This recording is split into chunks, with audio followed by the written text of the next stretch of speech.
El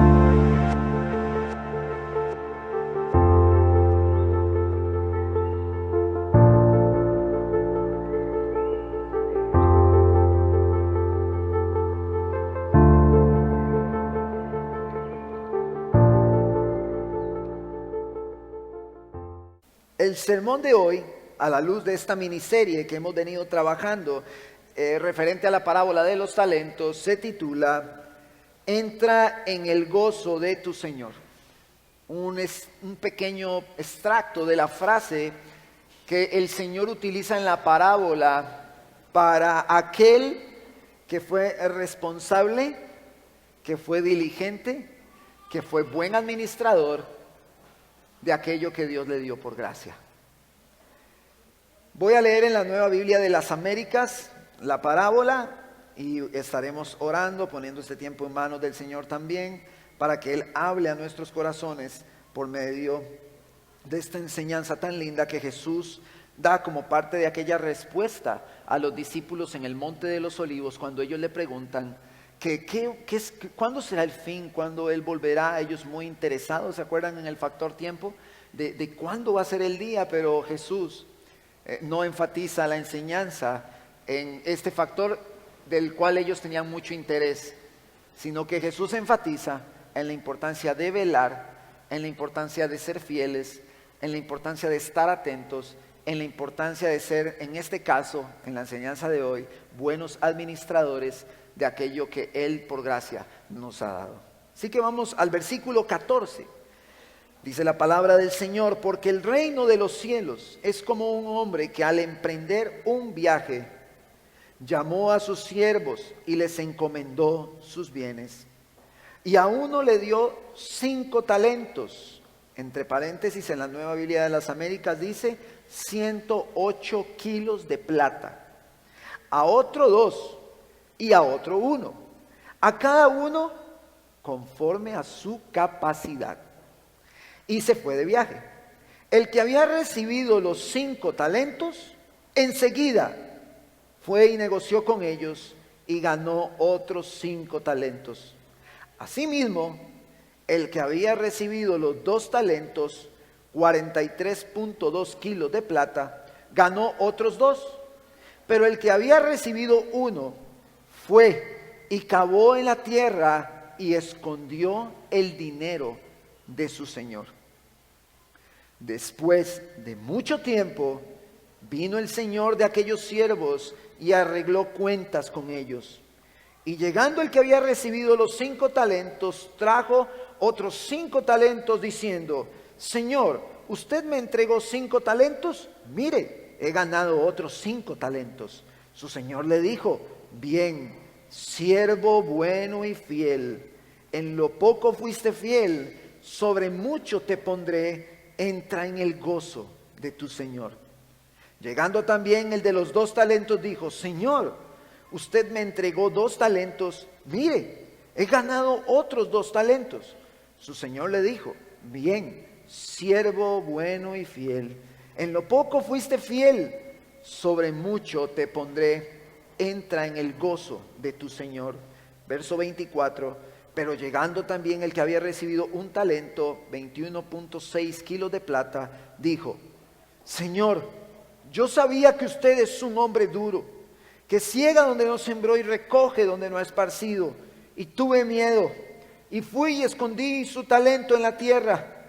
Mire, aquí tiene lo que es suyo. Pero su señor le dijo: siervo malo y perezoso, sabías que ciego donde no sembré y que recojo donde no esparcí. Debías entonces haber puesto mi dinero en el banco, y al llegar yo hubiera recibido mi dinero con intereses. Por tanto, quítenle el talento y désenlo al que tiene los 10 talentos, 216 kilos de plata, porque a todo el que tiene, más se le dará, y tendrá en abundancia, pero al que no tiene aún lo que tiene, se le quitará. Y al siervo inútil, échenlo en las tinieblas de afuera, allí será el llanto y crujir de dientes. Padre, esta mañana, Señor, nos presentamos, Señor, delante de ti, Señor, con corazones humillados, Señor, tu palabra dice que tú miras a aquel que es pobre de espíritu y que tiembla a tu palabra. Señor, sabemos que toda la Escritura, toda tu palabra es exhalada por ti y es útil para enseñarnos, para redarguirnos, para instruirnos, Señor, para corregirnos, a fin de que todos aquellos, Señor, que somos hombres de Dios, seamos enteramente preparados para toda buena obra. Permítenos recibir tu palabra con mansedumbre esta mañana, Señor. Queremos crecer en el conocimiento de tu carácter, de tus atributos, de tu Hijo Jesucristo. Llévanos, Señor, a ver tu gloria en la faz de tu Hijo. Lo pedimos en Cristo Jesús. Amén y amén. Hermanos, es importantísimo que usted pueda, si no los ha escuchado, para poder ver todos los detalles del contexto literario de esta parábola, pueda escuchar los sermones anteriores. Hoy estaré haciendo varias aclaraciones también por ciertas inquietudes, consultas que se han dado en estas semanas en relación a los sermones que hemos estado predicando. Entonces es bueno entender que venimos ya con un hilo conductor desde hace 3 sermones y hemos pues abarcado todo ese contexto. Hemos tratado de abarcarlo de la mejor manera. Créanme, hermanos, en la gracia de Dios yo me esfuerzo por explicar bien lo que la palabra del Señor nos está a nosotros diciendo. Tenemos, hermanos, a una audiencia, inicialmente los discípulos que le hacen la consulta a Jesús, por aparte en el Monte de los Olivos, les dicen: Señor, pero ¿cuándo será el fin? ¿Cuándo será que tú vas a volver? Y lo estoy parafraseando en el capítulo 24.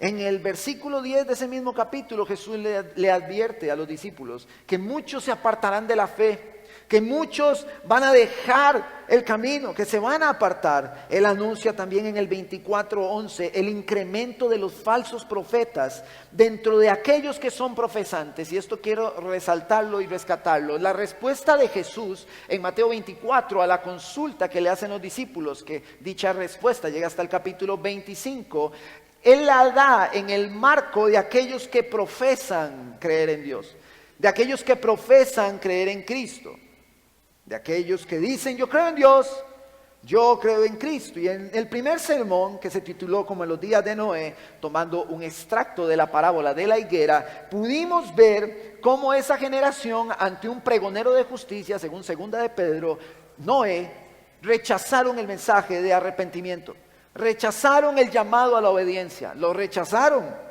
ante el pregonero de justicia que fue Noé, y estuvimos viendo eso en el primer sermón. Luego vimos en el segundo sermón aquella parábola del siervo fiel y del siervo infiel. Vimos que aquel que fue fiel obedeció las palabras de su Señor, pero el que fue infiel, en su corazón él dijo: no, mi Señor tarda, yo puedo seguir viviendo como yo quiero. Ese fue el siervo infiel. Luego vimos las 10 vírgenes. 10 vírgenes que por fuera todas se veían iguales, que todas iban a la iglesia, que todas cantaban alabanzas, que todas escuchaban los sermones, pero al final del día vimos cómo de esas 10, solo 5 vírgenes estaban listas, estaban preparadas. Lo cual nos pone a reflexionar dentro del cuerpo de profesantes, estando en el mismo lugar, con las mismas oportunidades. Todos nos vemos por fuera iguales, todos cantamos las mismas canciones, escuchamos el mismo sermón, pero dentro de aquellos que profesan creer en Cristo, dentro de aquellos que profesan creer en Dios, hay algunos que están listos y hay otros que no lo están. Jesús, en todas sus enseñanzas, Él enfatiza, hermanos, en lo que estuvimos viendo, la necesidad de velar, de no dormirse. Así que si tiene sueño, péguese un pellizco. La necesidad de velar, de estar atentos a que Él va a volver en cualquier momento, y anunciamos como iglesia que Cristo va a volver. Hermanos, Cristo va a volver y no hay nada que lo detenga. Es inminente su venida. Pastor, ¿pero cuándo? Él mismo dijo: nadie lo sabe, ni el día ni la hora. Así que no vamos a perder el tiempo. Yo conversando con el pastor Randall, me decía el pastor Randall: es que muchos se ponen a sacar cálculos y calculando los tiempos y ni listos están. No están ni listos y ya están calculando, decía el pastor Randall. ¿Cuándo el Señor va a volver? No podemos calcular eso. Jesús dice, velen y estén atentos, porque nadie sabe el día ni la hora. A pesar de que los discípulos preguntan por eso, Jesús no responde en base a la pregunta que ellos hacen. Jesús responde lo que Él quiere que ellos tengan claro. Y es, velen, estén atentos porque pronto volveré. Pero también muestra en todas estas enseñanzas las características de aquellos que están velando y los que no. Entonces tenemos una población, como vengo diciendo, que vela y otra que no. Un hermano me hizo una mención respecto al término que yo utilicé de estadística. Hermanos, quiero aclarar esto. Bien, no hay una estadística que me dé un número a mí de cuántos se van a ir o cuántos se van a quedar. No tenemos esa estadística. Cuando mencioné una estadística, lo que quise dar a entender, y quiero aclararlo, no es que existe una cifra así, sino que definitivamente hay unos que se van y otros que se quedan. Pastor, pero usted habla de una estadística, eso me puede llevar a pensar que un grupo es mayor al otro. Bueno, en ese caso sí tenemos un texto. No lo busque. En Mateo capítulo 7 dice que muchos son los que van a entrar por la senda que lleva a la perdición. Y que son pocos los que van a entrar por la senda que lleva a la salvación. Y estoy parafraseándolo. Entonces, aunque no tenemos números precisos, y quiero aclararlo, no fue mi intención. Y si me expresé así, le quiero también pedir disculpas, porque no fue mi intención. Lo único que quería hacer ver es que si nosotros vemos que dentro del cuerpo de profesantes, unos sí, otros no, muchos se pierden, pocos se salvan, dentro de iglesias locales, no todos están listos para irse con el Señor dentro de los congregantes que están un domingo. Ese es el punto en el que quiero aterrizar. En todas las congregaciones, no todos los que están un domingo reunidos están listos para irse con Él. No todos. Pastor, pero entonces ¿qué? Estoy perdido, ¿no? Por eso predicamos a Cristo, para que no se pierdan los hombres. Porque en Cristo hay esperanza y es a Él al que predicamos cada domingo. A Cristo. De los sermones anteriores también surgieron dos preguntas, dos inquietudes por ahí. Y quiero, porque puede ser que usted también las haya tenido. Y quiero mencionarlas porque son importantes, ya les explico por qué. Una de las preguntas que me hicieron en uno de los sermones o después del primer sermón fue, pastor, pero ¿cómo velo? ¿Qué tengo que hacer para decir que estoy velando? Otra pregunta que me hicieron fue, ¿cómo mantengo aceite en mi lámpara? Después de la enseñanza de las 10 vírgenes. ¿Cómo velo? ¿Cómo mantengo el aceite? Y yo le decía a los hermanos que hay que tener cuidado con estas preguntas. Y les voy a decir por qué. No digo que sea el caso de las personas que me preguntaron, pero estas preguntas pueden ser muy peligrosas. Porque con estas preguntas podríamos indirectamente comenzar a pensar que nuestra salvación está sujeta a las obras de obediencia que yo pueda hacer. Por eso hay que tener cuidado con esas preguntas. Recuerde la frase que mencioné en el segundo sermón. Tu desempeño en obediencia no es el que compra tu pase para irte con el Señor cuando Él venga. No es su desempeño en obediencia el que está comprando el tiquete para salvarse. No. Pero si usted es de aquellos que se va a ir con el Señor, usted tendrá una vida de obediencia. Si usted es de aquellos. ¿Por qué? Si nos vamos al primer sermón, como en los días de Noé, el mensaje era el llamado al dejar la maldad, al arrepentimiento y a correr al refugio ante el inminente diluvio y desastre. Hoy hay pregoneros de justicia predicando a Cristo Jesús para que el hombre se arrepienta y deje su maldad ante un inminente juicio que viene. Y pueda esconder su vida no en un arca de madera ante el diluvio, sino que su vida pueda estar escondida en Cristo, para que tenga salvación el día del inminente juicio de todos los hombres. Entonces, predicamos a Cristo, porque si hay un hombre acá, una mujer que ha creído en Cristo, que ha nacido de nuevo, que por medio del arrepentimiento y poniendo la fe en Él, esa persona será caracterizada por tener obras de obediencia. Entonces, recordamos la obra del Evangelio. Dios hizo una obra con su Hijo en la cruz del Calvario. Esa obra nos transforma a nosotros y gracias a esa transformación nosotros podemos obedecer. Vimos en los sermones que no hay posibilidad de obedecer si esto no ha sucedido. Romanos 8, versos 7 y 8. El hombre naturalmente no puede agradar a Dios. Para que el hombre viva en obediencia necesita nacer de nuevo. Pastor, usted está diciendo entonces que aquellos que no obedecen no han nacido de nuevo. Exactamente, eso es lo que estamos diciendo. No yo el pastor, sino la palabra del Señor. La característica de una persona que ha nacido de nuevo es que obedece la voz de su Señor como el siervo fiel. Tiene una vida de obediencia y se deleita en obedecer. Entonces, cuando una persona ha nacido de nuevo y se deleita en obedecer, es como el siervo fiel. Escuchó la voz de los pregoneros de justicia y en su obediencia, producto de la gracia salvífica, tiene aceite en su lámpara. Entonces, no vayamos a poner las obras de obediencia primero. No, es que no podemos. Primero Él tiene que transformarnos para poder obedecer. Por eso se llama a la gente a arrepentirse y a creer en Cristo. Porque si lo llamamos primero a cumplir un montón de imperativos y mandamientos, seríamos exactamente igual que los fariseos. Predicamos a Cristo resucitado, que se levantó al tercer día de la tumba para darnos vida eterna, para darnos libertad. Y ese Cristo que resucitó al tercer día va a volver. Y eso es lo que predicamos. Por eso hay que tener cuidado con esas preguntas. Y quiero aclararlos mencionando rápidamente algunos textos. Santiago 2, del 14 al 20. Ese texto nos dice a nosotros: la fe sin obras es muerta. Si realmente tenemos fe en Jesucristo, esa fe en Jesucristo va acompañada por obras. Santiago 2, del 14 al 20. En Efesios capítulo 2, un texto que no sabemos de memoria, porque somos hechura suya. Él dice primeramente, el apóstol Pablo, y se lo leo: porque ustedes han sido salvados por gracia, por medio de la fe.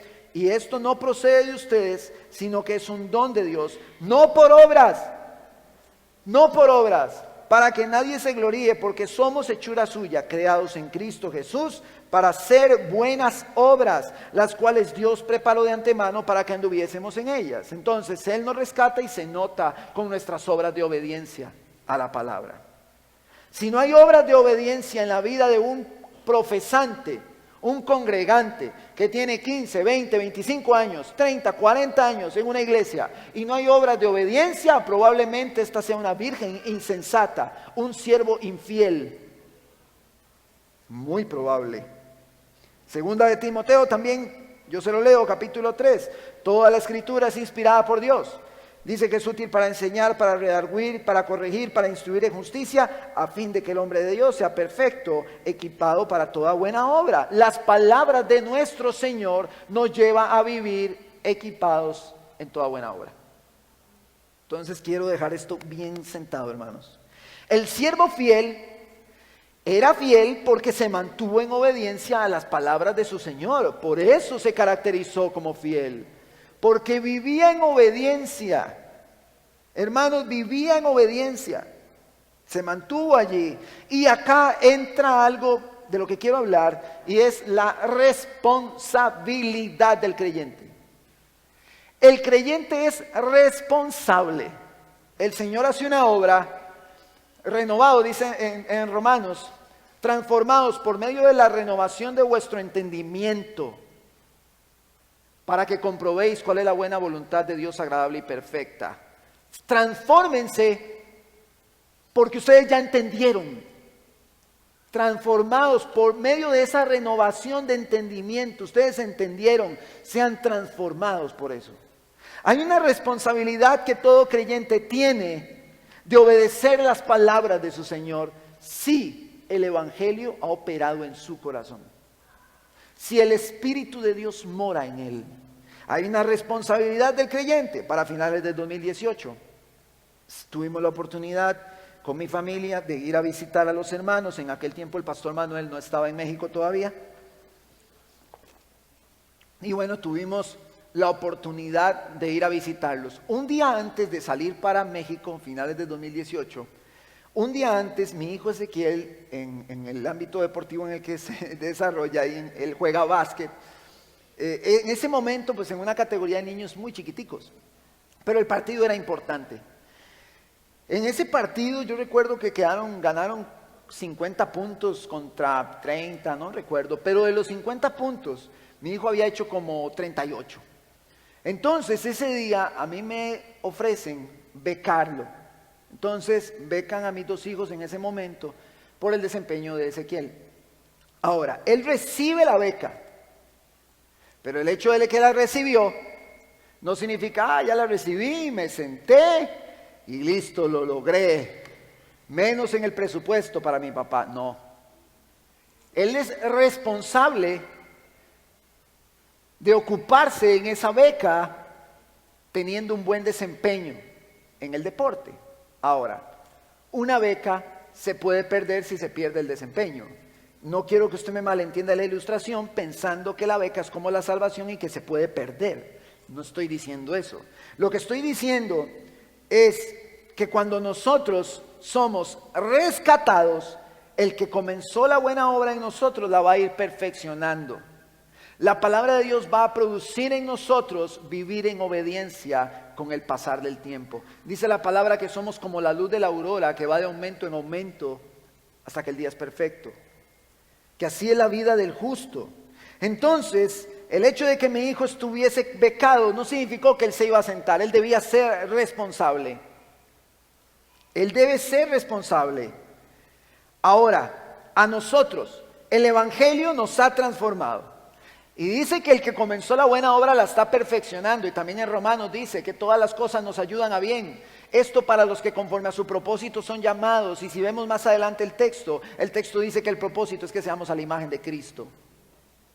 Entonces, el Evangelio nos ha transformado, hermanos, pero el hecho de que el Evangelio nos ha transformado no elimina de nosotros una responsabilidad. Y quiero dar de ilustración la epístola a los colosenses, que hemos predicado de manera expositiva. Vimos en la primera sección de Colosenses la obra y suficiencia de Cristo. Y después los imperativos, los mandamientos y la forma en la que debíamos de vivir. Y vemos ese diseño en todas las epístolas.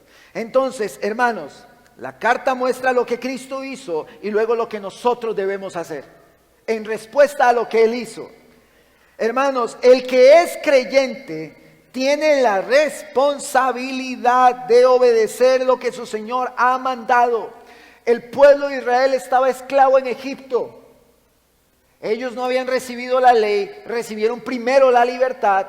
Y una vez que recibieron la libertad, cuando fueron libres, Dios les dio los mandamientos para que ellos vivieran de la forma en la que Él quería que vivieran. Es responsabilidad de la iglesia ser obediente a las palabras del Señor. Quiero dejar también eso bien claro. La obediencia, hermanos, es el resultado de la obra de Cristo en nosotros. Si alguno de nosotros vive en obediencia, es porque Cristo ha obrado en él. Juan Calvino decía, si usted ve algo malo en mí, soy yo. Y si ve algo bueno en mí, es Cristo. Nosotros como iglesia, si Dios ha operado por su Espíritu en nosotros y Cristo opera en nuestros corazones, debemos evidenciar esta acción en obediencia. Ahora, en un marco de profesantes, como en la iglesia local, acá todos profesamos creer en Dios, todos profesamos creer en Cristo. En este marco, esta parábola nos mostrará, esta parábola de los talentos, que además de velar, junto con ello, debemos ser buenos administradores y mayordomos de lo que Dios nos ha dado. Y leía en el comentario bíblico en griego de A.T. Robertson, dice: la ignorancia del momento de la segunda venida no es una excusa para la negligencia, sino una razón para estar dispuestos. Nada de negligencias. Y quiero esta frase, vean hermanos, en el reino de los cielos, en el cuerpo de Cristo, no hay espacio para vagabundos. El que es vagabundo no puede ser parte del cuerpo. No hay espacio para vagabundos en el reino. Vamos a verlo en la parábola de los talentos, verso 14, y vaya conmigo. Mateo capítulo 25. Porque el reino de los cielos es como un hombre que al emprender un viaje llamó a sus siervos y les encomendó sus bienes. Tenemos aquí a un hombre rico, un hombre millonario que le dice a sus siervos: vengan acá, aquí tengo esto. Y dice en el verso 15: a uno le dio 5 talentos, a otro 2 y a otro 1. A cada uno conforme a su capacidad, y él se fue de viaje. Hermanos, cada uno de estos siervos recibió lo que tenía capacidad de manejar. No todos tenemos la misma capacidad para manejar todas las cosas. Hay hermanos que tienen mucha capacidad para manejar dinero, para manejar finanzas, para manejar recursos materiales. Muchos tienen una capacidad que otros no tenemos para estas cosas, solo como ejemplo. Ahora, ¿qué es un talento? Erróneamente, cuando leen muchas personas la parábola de los talentos, asocian la palabra talento con el talento o habilidad natural que nosotros tenemos. En esta parábola, este término talento no es eso. No es el talento o habilidad natural que tenemos. No es el elemento de la parábola. El talento era una medida de peso.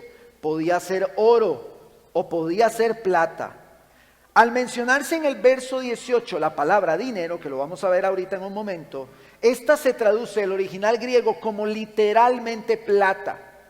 Se les dijo a ellos: esto es plata, tomen. Esta era la unidad monetaria más alta que existía en este contexto, hermanos. Esto es el talento. Esta es la figura que Jesús está utilizando en la parábola. Y esto nos lleva a nuestro primer encabezado, que dice: Dios nos ha dado todo y todo le pertenece a Él. Todo. El Señor llama a sus siervos, le da a ellos lo que es de Él para que ellos lo administren. Este es un principio elemental en la economía: manejar con prudencia un capital. Si usted tiene un capital, si quiere invertir, usted lo va a hacer de manera responsable. Estos siervos no son los dueños de este capital. Ellos están recibiendo a administrar algo que no es de ellos. Vemos acá un principio muy mencionado en toda la iglesia cristiana, y es la mayordomía. El mayordomo, según la Real Academia Española, dice que es el criado principal a cuyo cargo está el gobierno económico de una casa o una hacienda. Todo, hermano, lo que tenemos, Dios nos lo ha dado. Todo, pero eso sí, incluyendo nuestras habilidades y talentos naturales también. También va incluido dentro de la figura, ¿sí? Se deriva. Todos los dones, don de servicio, don de enseñanza, don de administración, don de liderazgo, don de generosidad, don para alentar a otros, don para exhortar a otros, don para evangelismo. Hermanos, no todos tenemos los mismos dones. No todos. En Romanos dice que el que exhorta debe hacerlo con bondad y con conocimiento. Entonces, estábamos escuchando sobre eso el jueves. Y hablaba el pastor que nos estaba predicando allá, el pastor José, él decía: muchos tienen mucha bondad y le dicen al hermano: hermano, todo va a salir bien, no se preocupe, usted debe corregir esto, pero todo va a salir bien. Y no, tal vez las cosas no salgan bien, demasiada bondad. Pero hay otro que probablemente se acerque y le diga: no, ¿sabe qué es lo que pasa? Que usted no confía en la soberanía de Dios. Aprenda a confiar en la soberanía de Dios. A usted le falta carácter. Puede que tenga algo de conocimiento, pero sin bondad. Usted le exhortan y usted está que pegan los golpes. Usted sale con el rabo entre las patas, hermano. No hay bondad, no hay misericordia. No todos podemos exhortar. Aunque la Biblia nos llama a todos a exhortarnos unos a otros, ¿sí? Ahora, la Biblia también nos llama a todos a servirnos unos a otros. Pero algunos, y pongo este ejemplo, tienen el don de servicio de una manera diferente, y ustedes lo saben. Hay personas que en una reunión social se comportan ya naturalmente, ellos ni siquiera se esfuerzan, se comportan como se comportan aquí en la iglesia. Andan viendo a ver que todo esté acomodadito, que la basura no esté mal puesta, que los hermanos puedan estar cómodos, que esto pueda estar en su lugar, que es así. Tienen un don de servicio diferente. Algunos tienen una gracia de Dios para exhortar también diferente. Pero no todos tenemos todos los dones. Todos somos llamados a predicar el evangelio. ¿Sí o no? Toda la iglesia. Pero algunos hermanos, cuando usted les habla de evangelismo, se les enciende algo por dentro. Y ellos están deseando salir a la calle y predicarle a la gente de una manera diferente a como usted y yo lo haríamos. Algunos tienen ese don. Y quiero ponerme como ejemplo. Antes de que el Señor me rescatase, yo se los he mencionado antes, yo no tenía la capacidad de hablar en público. Yo no podía hablar en un grupo de 3 o 4 personas. Yo no podía hacer eso. La obra sobrenatural, esto que estoy haciendo es sobrenatural. Aquí hay gracia de Dios. Es sobrenatural. Yo no podía hacer esto. Cuando el Señor me rescata, el Señor me da ese don y yo estoy bien clarito. Era tan marcada la diferencia, hermanos, de el David de antes al de ahora, o es tan marcada, que yo tengo bien claro que esto no es mío, que esto es de Él. Y que nunca yo podré jactarme de poder pararme delante de muchas personas a enseñar, porque esto es de Él. Y con esto debo honrarlo a Él. No es mío, es para la iglesia y es de Él. No es ni mío ni para mí, es para la iglesia y es de Él. Hermanos, a muchos Dios les da una gracia para trabajar en la obra civil. Habilidades naturales que tienen para los trabajos de infraestructura. Yo me acuerdo en Sinoli, Michael me decía, yo creo que él me estaba vacilando, me decía, pega este clavo, y lo que quería era burlarse de mí. Y por más que yo intente, y el clavo va a entrar, torcido, escobalado, va a entrar. Pero hay hermanos que tienen una gracia y una habilidad que otros no tenemos para eso. Hay personas que tienen la gracia para crear, para hacer cosas con sus manos, que yo digo, ¿cómo hacen eso? Si a mí me dan una hoja en blanco, hago una figura, un muñequito, y pegarle bodoques es todo un desafío para que se vea bien. ¿Cómo es que hay personas que hacen esas cosas con sus manos? Obras de arte con sus manos. Y esas obras de arte en muchos casos la ponen al servicio de la iglesia. Muchos de los que trabajan en la infraestructura son como aquellos que llamó, creo que fue Moisés, para trabajar. Hábiles, que sabían lo que estaban haciendo. Hombres que tienen esa capacidad, mujeres talentosas, que tienen la capacidad de con sus manos crear figuras hermosas que adornan un lugar en el que nos podemos reunir. Es increíble lo que Dios le ha dado a la iglesia en las habilidades que tiene. Pero todo lo que tenemos es una muestra de la gracia de Dios. Todo. Como lo mencioné, si fuera desde el Génesis, todos merecíamos ser exterminados. Pero en su gracia nos permite desempeñarnos en muchas cosas, con muchas habilidades. Personas que tienen una habilidad para atender a otros, para extender la mano, para dar una sonrisa, para dar aliento. Personas con las que hablamos y nos sentimos como si nos hubiéramos bañado con agua fría. Nos animan. Uy, qué rico, a mí me gusta hablar con ese hermano. Ese hermano a mí me llena de una energía, él me habla tan bonito y me recuerda la verdad de Dios de una manera tan fresca que yo me siento tan bien. Todo ha sido dado por Dios y nosotros somos mayordomos de eso que Él nos ha dado. Algunos han recibido mucho recurso económico, cosas materiales, Todo eso es parte de lo que en su gracia Dios nos ha dado. De eso hablábamos también el viernes en la reunión de matrimonios. Verso 16 dice: el que había recibido los 5 talentos, después de mucho tiempo fue y negoció. Eso dice. Enseguida. De una vez. No dijo, apenas pueda, cuando me nazca en el corazón, yo voy a ir y voy a ir a hacer. Cuando me salga de aquí, no. Él recibió y enseguida, de inmediato, corrió, fue y negoció con ellos y ganó otros 5 talentos.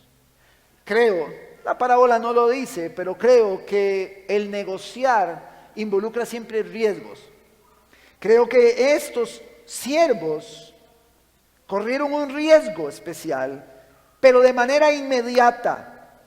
Y voy con el segundo encabezado. El cristiano, naturalmente, sale de él. El cristiano es productivo. Él recibe y enseguida, sí, de una vez, ya, ahora mismo, inmediatamente. El que es creyente es productivo. Produce todo el tiempo. Fruto, servicio, fruto, todo el tiempo. Él no espera, voy a ver, algún día, yo sé que algún día yo voy a servir, pero voy a esperar a que se acomoden las cosas, mi Señor tardará en venir, entonces voy a seguir viviendo como yo quiero, igualito que el siervo infiel. Voy a esperar a que se me acomode el horario para yo poder servir al Señor, no. Aquí hay hermanos que tienen un horario muy pesado de lunes a sábado y sirven al Señor. Un horario de trabajo de lunes a sábado y sirven al Señor. Y gloria a Dios por eso. Gloria a Dios. Pero un cristiano es productivo. No es, perdón la expresión, no es un bagazo. Un cristiano bretea. Un cristiano produce. Una vez recibido aquello que no tenía y que no es de él, pero ahora tiene en sus manos, de manera inmediata él reacciona, consciente de que lo que tiene no es de él, es del Señor que tiene muchas riquezas y que va a volver y va a pedir cuentas de eso. Aquel cristiano productivo, él tiene en sus manos y él dice, ese Señor va a volver y yo tengo que poner a producir esto que Él me dio por gracia. Debo trabajar en un lapso amplio de tiempo, porque es un lapso amplio, ahorita lo vamos a ver. Este siervo se dedica a multiplicar aquello que le fue dado, busca de manera responsable producir mucho fruto. Él está siendo intencional en buscar mucho fruto de aquello que Dios por gracia le ha dado. Pastor, en la gracia del Señor yo he recibido mucho tiempo. Vieras cómo a mí me queda tiempo entre semana. Bueno, pues ahí tiene para administrar. Su tiempo no es suyo, es del Señor. No es suyo, es de Él. Y Él se lo está dando por gracia. Nuestra vida no es nuestra, es de Él. ¿O no es de Él? No estamos crucificados con Cristo en la cruz. Dice el apóstol Pablo, porque estoy muerto, estoy juntamente crucificado con Cristo y ya no vivo yo. Ya no vivo para mí. Ya el cristiano no vive para sí, vive para un Señor. Antes éramos esclavos de Satanás, pero ahora tenemos un Señor y vivimos para Él. Y si usted tiene tiempo de sobra, usted tiene que tomar de ese tiempo y administrar lo que Dios por gracia le está dando. Pastor, es que yo tengo una habilidad. Nadie sabe, pastor, pero yo la tengo. No, hombre, ¿en serio, hermano? ¿En serio, hermano? ¿Usted sabe? Sí, claro. Bueno, pero ¿qué está haciendo eso escondido? ¿Qué está haciendo eso en la gaveta de la veladora de mi casa? ¿Qué está haciendo eso escondido debajo de la alfombra? No vayamos a ser como el siervo que escondió el talento y que tuvo miedo y que dijo no puedo. Ya vamos a hablar de él, ya vamos a llegar. Verso 17. Asimismo, asimismo es importantísimo. Asimismo, el que había recibido 2 talentos ganó otros 2. ¿Qué está diciendo ese asimismo? Que de manera idéntica como hizo el primero, así hizo él. Recibió e inmediatamente produjo. Tenemos otro productivo. Recibió 2. Él tenía menos capacidad que el otro, porque cada uno recibió conforme a su capacidad. Él tenía menos capacidad que el otro, pero eso no fue un impedimento para multiplicar lo que Dios le dio. Eso no es un impedimento. Pastor, yo le predico a mis vecinos, pero aquel varón está predicando allá en África, los hermanos se van para las islas de Indonesia, y yo predicándole, bueno, esto es gracia de Dios. Y nunca debe ser un impedimento que multipliquemos lo que Dios por gracia nos ha dado. Porque al final de la parábola vemos qué pasa con aquel que fue diligente con lo poco que se le dio. ¿Qué pasa? Se le dará más. Se le dará más. La particularidad acá es que aunque haya sido menos, el énfasis no es la cantidad. Ese no es el énfasis. El énfasis no es que a uno se le dieron 5 y al otro se le dieron 2. Ese no es el énfasis. El énfasis es la fidelidad que ambos tuvieron. Esto no se trata de cantidad. Es la fidelidad diligente lo que los llevó a aprovechar bien el tiempo, actuando de manera inmediata con lo que su Señor les había dado para multiplicarlo, para producir mucho fruto. Una vez que el Evangelio nos transforma, tomamos todo aquello que por gracia Dios nos ha dado y lo ponemos al servicio de Él. ¿Tiene usted una habilidad? Póngala al servicio del Señor. ¿Tiene usted, hermano, recurso? Póngalo al servicio del Señor. Esto se traduce en el fin de todo hombre, y el fin de todo hombre es que viva para la gloria de Dios. La única forma en que nosotros podemos evidenciar que vivimos para la gloria de Dios es que hemos tomado lo que Dios por gracia nos ha dado y estamos produciendo mucho fruto. Pastor, es que yo creo que el Señor me dio el don de enseñanza. Bueno, cuénteme en qué instituto se inscribió, cuénteme dónde va a estudiar y cuénteme todos los materiales que se ha estado leyendo y preparándose para multiplicar eso que Dios le dio, para alimentar a la iglesia, para alimentar a los hermanos. A ver, ¿qué está haciendo? Cuénteme.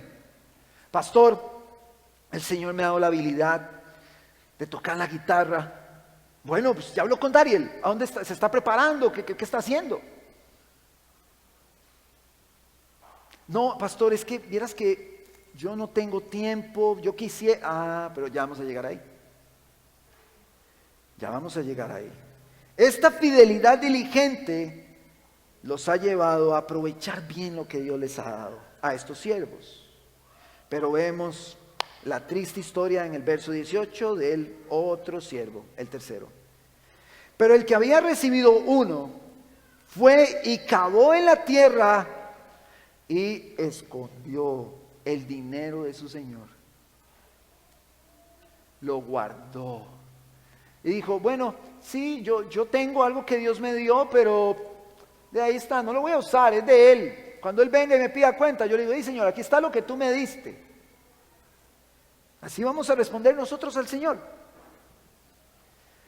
Verso 19. Después de mucho tiempo, ¿ven el lapso prolongado de tiempo que tuvieron los siervos fieles para multiplicar el fruto? Después de mucho tiempo vino el Señor de aquellos siervos y arregló cuentas con ellos.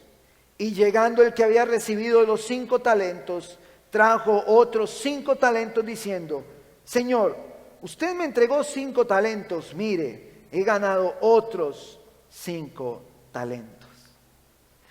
¿Cómo nos vamos a presentar nosotros delante del Señor cuando Él venga? Vamos a ver, no se nos olvide de dónde venimos en los otros sermones. El Señor va a volver. Hay un inminente juicio.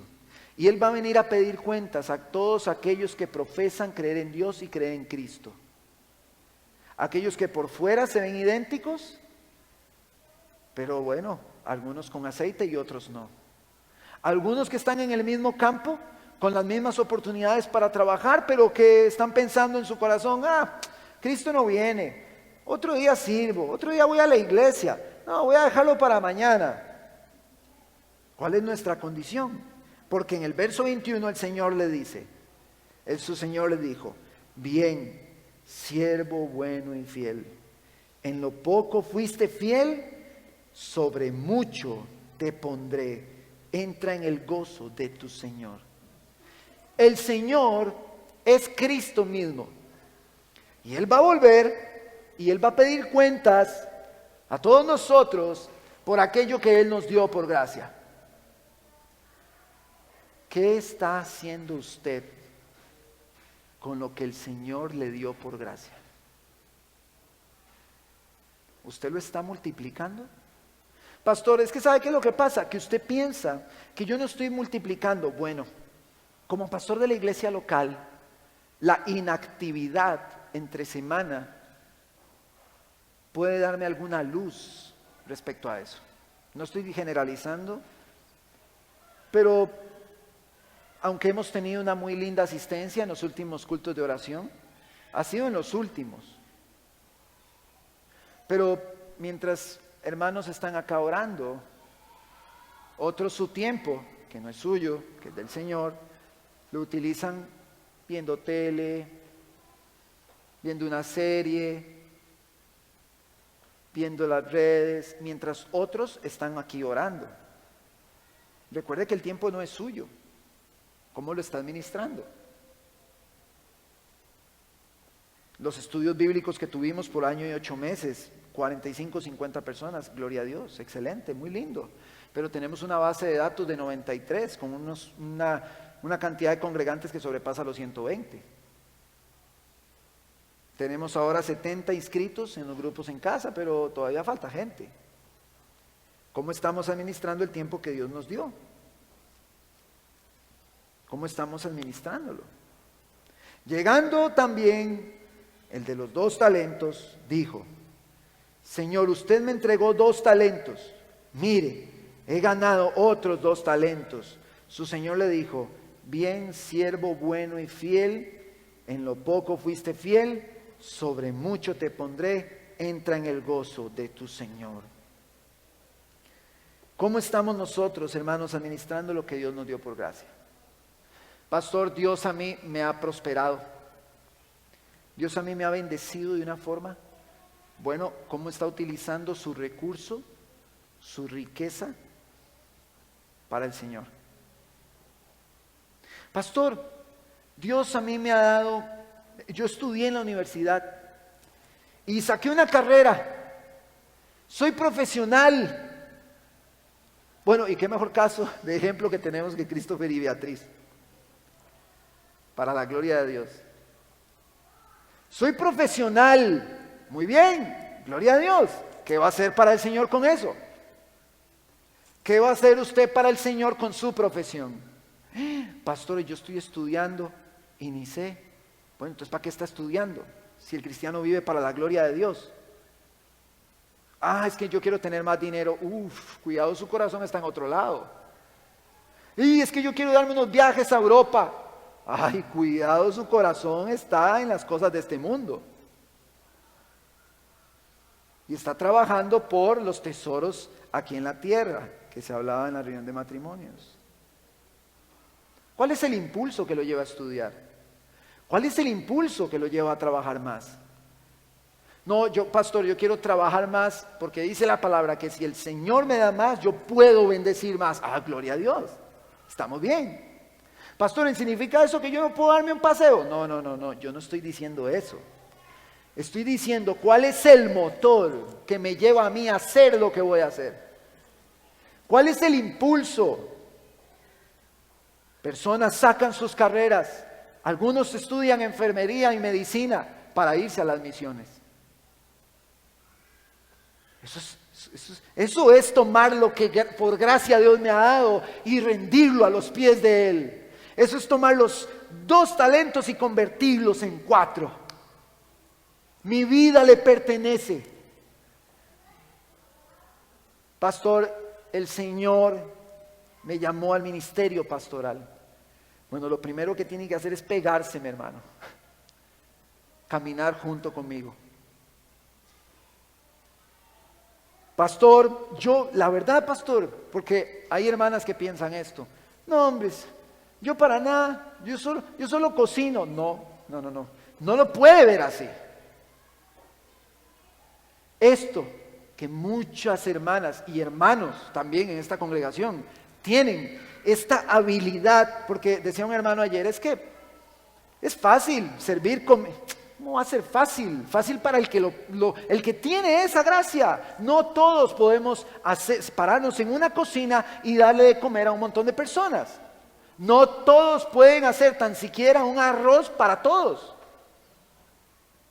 Pero hay hermanos que tienen esa gracia, hermanas que tienen esa gracia, y eso tiene muchísimo valor. Si nosotros vemos la importancia y el valor en las Escrituras de compartir los alimentos a la mesa, tomaríamos con más valor a las hermanas y hermanos que nos sirven los alimentos. Es hermoso lo que hacen. Pastor, yo limpio en la iglesia, yo limpio la silla, yo acomodo, yo barro, yo los sugieres. Hermano, eso es maravilloso. Y lo hacen porque por gracia Dios les ha dado algo diferente para poder servir a la iglesia de Cristo. Están tomando sus 2 talentos y los están multiplicando. Y cuando el Señor venga, el Señor les va a decir, bueno, ¿qué tienen? A ver, quiero ver qué produjeron. ¿Fuiste productivo en el reino? Porque eso va a evidenciar si tienes aceite o no en tu lámpara. Eso va a evidenciar si eres un siervo fiel o un infiel. Eso lo va a evidenciar. Esa es una evidencia. Por eso, si usted no tiene una participación en administrar lo que por gracia Dios le ha dado para bendecir a la iglesia de Cristo, para bendecir al que tiene a su alrededor, para proclamar el evangelio, entonces usted ahorita está metido en un serio, gravísimo problema. La ventaja con esto es que la gracia de Dios es mayor y usted puede arrepentirse de su pecado, correr a Cristo y cambiar a partir de este momento. Eso es lo lindo. Pero Dios nos ha dado oportunidades. Hay características importantes en esto. Uno ganó 10, el otro ganó 4, o uno 5 y el otro 2. Pero la felicitación fue exactamente la misma. No varió en nada. Bien, siervo bueno y fiel, en lo poco fuiste fiel, sobre mucho te pondré. Todo lo que el Señor nos ha dado por gracia en este mundo, présteme mucha atención, es poco. Es poco, hermanos, es muy poco. Y he escuchado a algunos teólogos decir que en el cielo tendremos responsabilidades. Muchos, en el cielo tendremos responsabilidades. Ay, ¿pero qué? ¿En serio? Pensé que al cielo íbamos a otra cosa, dicen algunos. Pero en el cielo tendremos responsabilidades. La gran ventaja es que en el cielo no tendremos una carne que quiere siempre estar patas para arriba en la casa viendo tele en el sillón. O estar acostado hasta las 10, 11 de la mañana. No tenemos una carne así. Estos siervos fueron diligentes en lo que se les otorgó. El énfasis no fue cuánta cantidad ganaron, sino su fidelidad. Y yo tenía, hermanos, y esto a testimonio personal, yo por más de 1 año y medio estaba luchando, porque en mi labor bivocacional es notorio para mí como pastor ver que la cuerda no me da, ver que el elástico no me da. Entonces hay un momento, hermano, después del primer año de ministerio, en mi caso, que empiezo a experimentar como un tipo de frustración. Yo digo, Señor, no puedo, no me da la cobija.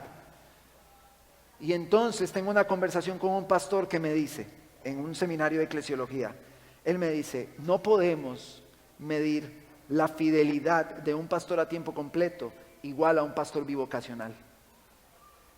No podemos medir la fidelidad igual. Un pastor a tiempo completo para hacer el sermón tiene de 16 a 18 horas a la semana. El pastor bivocacional tiene de 6 a 7 horas para hacer un sermón o un estudio. Eso hace que cambie, pero en lo poquito debo ser fiel. Tengo 6, 7 horas, bueno, tengo que estar 6, 7 horas. Y dar fruto en eso, porque sé que en algún momento tendré las 16 o 18 horas. Por gracia de Dios. Y esa es mi confianza, hermanos, esa es mi confianza y la de mi esposa, de veras. Pero nosotros tenemos que entender que en lo que Dios nos ha dado, en esa reducción de tiempo de labor bivocacional, yo debía ser fiel, debo ser fiel. Luego, vemos que esta felicitación es igual. Podemos ver a un pastor en una congregación de 800, 900 miembros, 1000 miembros, sirviendo al Señor, predicando el Evangelio, anunciando las buenas nuevas, edificando la iglesia, pero vemos exactamente igual a un pastor en la montaña, en una zona indígena, con 4 congregantes ahí sentaditos, en unos banquitos, en unos tronquitos. Si ese pastor está predicando el Evangelio, está edificando a esas 4 personas, ese pastor está siendo fiel. Y cuando él llegue ante el Rey de Reyes y Señor de Señores, el Rey de Reyes y Señor de Señores le va a decir, bien, buen siervo fiel. Esto no se trata en el ámbito del ministerio de cuántos congregantes o qué tan grande sea la iglesia. Se trata de qué tan fieles seamos nosotros. Esto no se trata, hermano, de la poquita cantidad que usted considere que usted hace. Ay, pastor, usted dice lo de la cocina, dicen las señoras que son bien hábiles. Usted dice lo de la cocina y juro, tiempito, eso es súper rápido. No lo tenga por poco, porque si usted es fiel en eso, recibirá la misma felicitación. Pastor, yo sé que el Señor me ha dado gracia para exhortar, pero yo he exhortado, es que aquí somos 5 personas en esta iglesia, y entonces yo exhorto como una vez al año a cada uno. Con eso, si eres fiel, con eso el Señor te va a bendecir igual. La misma respuesta, bien, buen siervo fiel. Pastor, yo no tengo la riqueza que usted dice.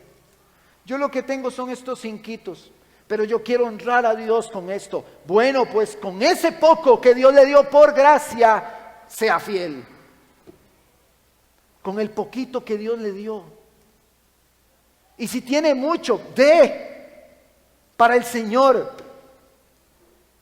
A mí me encanta, hermanos, cuando hermanos tienen habilidades y ellos dicen, esto es para la iglesia. No, pues, ¿cómo voy a cobrar esto? Es para la iglesia. Por supuesto, así es como funciona. Tenemos 2 talentos, nos multiplicamos. Dios nos ha dado por gracia, nosotros servimos. Así, hermanos, así. Tenemos estos ejemplos y nuestro tercer encabezado, y ya cerrando, yo sabía que esto se me iba a extender, hermanos, perdón. El tercer encabezado, la improductividad en el reino es evidencia de nuestra condición real. El que no produce evidencia cómo realmente está. Verso 24, esto es grave, hermanos, vamos a escuchar esto es grave. Pero llegando también el que había recibido un talento, dijo, Señor, yo sabía que usted es un hombre duro, que ciega donde no sembró y recoge donde no esparció. Y tuve miedo y fui y escondí el talento en la tierra. Mire, aquí tengo lo que es suyo. Este hombre viene con excusas. Tuve miedo, estoy cansado, no tengo tiempo, qué pereza, qué difícil trabajar con los hermanos. No lo soporto. Hay que estar a esa hora, tan temprano. Hay que estar a esa hora, tan tarde. No puedo. Excusas. Y no solo esto, sino que con sus excusas ofende al Señor. Porque le dice, usted es un hombre duro, que se traduce del griego escleros, que significa implacable, de duro trato, peor que un austero, agarrado y tacaño. Así le dijo a su Señor. Peor que un austero, agarrado y tacaño. Yo sé que eres un hombre duro. Está ofendiendo a Dios. Este hombre difama con mentiras a su Señor. Y como todo vagabundo, porque esta es una característica del vago, le echa la culpa a otros y no se responsabiliza. Todo vagabundo es igual. Ah, yo estoy aquí, ¿sabe qué? Por el gobierno, ese presidente, y no me yo aquí para... No, sabe un momento. No. Le echa la culpa al papá, le echa la culpa a la mamá, le echa la culpa hasta el pastor. Hasta el pastor sale rascando. Todo vagabundo va a buscar excusas, pero este vagabundo no solo fue perezoso e irresponsable, sino que ofendió al Señor, que le vino a pedir cuentas. A mí, ¿para qué? A mí lo que usted me ha dado, lo que a mí Dios me ha dado es poco. Con la misma actitud le estamos diciendo al Señor agarrado y tacaño: usted es un hombre duro, a mí no me ha dado nada. Es muy poquito lo que me ha dado a mí. ¿Yo qué voy a hacer con eso? No, con esto que Dios me da, con eso voy a... esa es la misma actitud del perezoso y vago. Pero aquel que es fiel dice: no, Dios me dio poquito, pero voy a honrarlo con esto. No se queja, lo hace con amor y gratitud, porque hay una operación sobrenatural en su corazón. Pero el otro dice: no es lo que me da Dios a mí. Yo quería otro carro y no el que me dio. Cochina, yo no lo voy a usar para el servicio al Señor. No. Ese es el que le dice al Señor agarrado y tacaño. Pero el Señor es rico en su gracia, y la carne que se opone a lo espiritual va a ver de esta forma la gracia que Dios le ha dado. Corazones malagradecidos, ingratitud, que no valora lo que Dios le ha dado. Verso 26, pero su Señor le dijo: siervo malo y perezoso, ¿sabías que ciego donde no sembré y que recojo donde no esparcí? Obviamente no reafirma el insulto. No lo reafirma el insulto. Él no le dice: es cierto, soy un hombre duro. No, es que eso lo inventó él. Lo difamó, dijo mentiras sobre su Señor. Este sinvergüenza, hasta que le... Es broma. Y si él creía genuinamente esto que él dice, esto que afirma, esta no era una excusa para la vagancia, sino para con más ganas hacer lo que tenía que hacer. Por eso en el 27 le dice: debido a esto debías entonces haber puesto mi dinero en el banco, y al llegar yo hubiera recibido mi dinero con intereses. Por tanto, quítenle el talento y déselo al que tiene los 10 talentos. Quítenle a ese irresponsable, quítenle a ese vagabundo, quítenle a ese negligente, y agarre esto y déselo al diligente. Este fue bien negligente, agarró lo que Dios le dio a patadas, lo tiró por ahí, lo maltrató, lo golpeó, lo escupió, malagradecido, y le quiso casi que decir al Señor agarrado y tacaño. Muy bonito, entonces, esto que Dios se lo dio, agarre y déselo a este, que si es diligente, que si es obediente, que si es mi hijo. Esto es lo que Dios hace. Último encabezado, el creyente productivo recibirá más.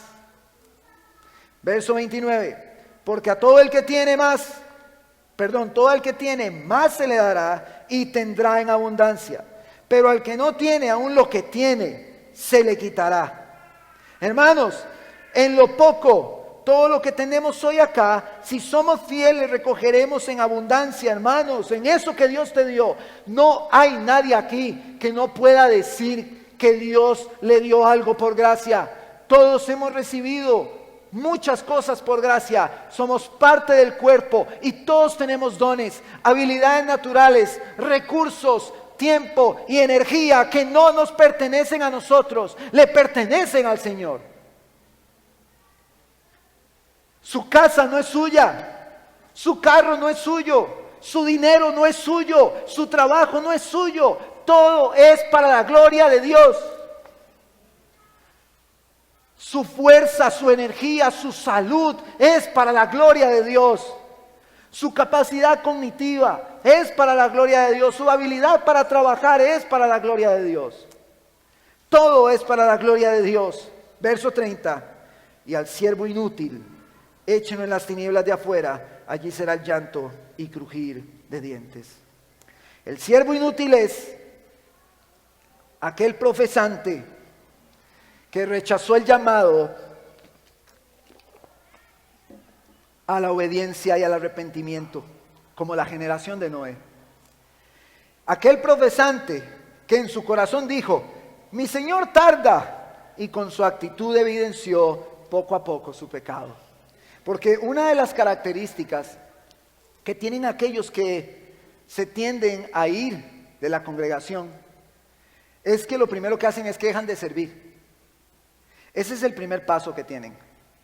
Dicen: no, yo estaba sirviendo, pero ya no voy a continuar más, ya no voy a seguir más. Hermanos, pueden pasar algunos años, pero es un asunto de tiempo.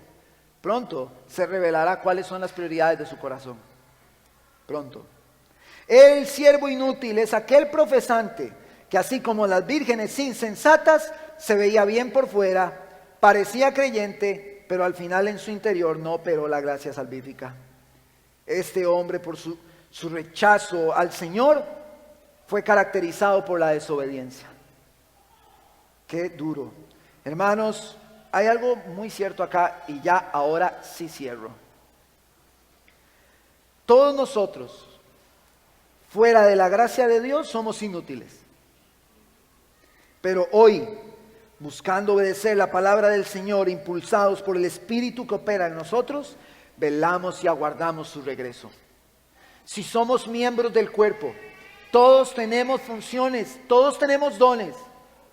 Y si usted no está fungiendo dentro del cuerpo, revise si usted es un siervo infiel, o si es una virgen insensata, o como la generación de Noé que ignoró el llamado a la obediencia. Aquel día, por esa gracia que nos ha dado, cuando estemos con Él, Él nos dirá: bien, siervo bueno y fiel, en lo poco fuiste fiel, sobre mucho te pondré, entra en el gozo de tu Señor. Y le puse ese título al sermón porque sé algo que tengo claro, es que el momento del éxtasis, creo yo, del creyente en este peregrinar es cuando llega a estar con el Señor, lo vea Él cara a cara tal como Él es. Pero no solo eso, sino que Él va a entrar, dice en el original griego, a una celebración con Él, a la boda que las vírgenes se perdieron, las insensatas. Él va a entrar, el siervo fiel, y va a disfrutar con su Señor, y se va a deleitar, y será responsable con el Señor de muchas cosas, será bendecido en abundancia, estará con Él, vivirá para Él eternamente. Este gozo del que nos habla la palabra como una promesa eterna, entra este siervo en la celebración y disfruta plenamente esta salvación tan grande. Como iglesia, hermanos, vuelvo al inicio, somos responsables de administrar lo que Dios nos ha dado por gracia. Tenemos muchos mandamientos en la Escritura, tenemos muchos dones, tenemos muchas tareas, y el siervo fiel trabaja. Hermano, y por favor recuerde esto: para el perezoso, para el vagabundo, no hay espacio en el reino de los cielos. No hay. Así que, a caminar. Si el Señor ha hecho una obra en nosotros, hermano, métale ganas. Que se le note que el Señor lo transformó. Y todo lo que tiene, piense, medite esto, ya para terminar. Todo lo que tiene, piense en todo lo que tiene: cosas materiales, académicas, fuerza, salud, energía, dinero, recurso. ¿Qué tengo? Todo eso que usted pensó no es suyo, es del Señor. Y como siervo fiel, no es una amenaza mía, no lo tome así, pero más le vale que esté administrando bien lo que Dios le dio. Eso poco que tiene. ¿Qué le parece si ahí donde está inclina su rostro para orar?